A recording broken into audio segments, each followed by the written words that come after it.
हाय दोस्तों, हम आपको अपने YouTube चैनल सिंग संग टीवी में खुश आमदीद कहते हैं। अगर वीडियो अच्छी लगी तो हमारे चैनल को सब्सक्राइब करें, वीडियो को लाइक करें और अपने प्यारे प्यारे दोस्तों के साथ शेयर करना ना भूलिएगा।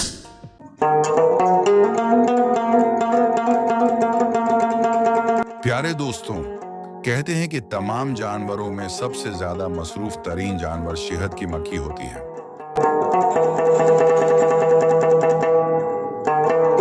ये पूल पूल जाकर उसका रस चूसती है और फिर उसको अपने चत्थे में ले जाती है।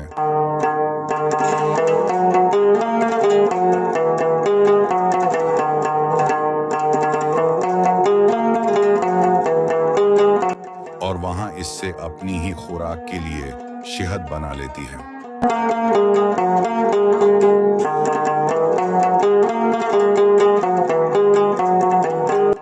उसकी उतनी से अनथक मेहनत के बावजूद हम उसके चत्थे को आग लगा देते हैं और उसकी शहद खुद हासिल कर लेते हैं।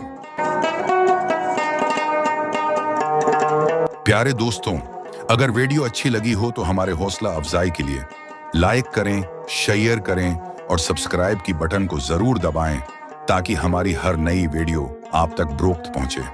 शुक्रिया।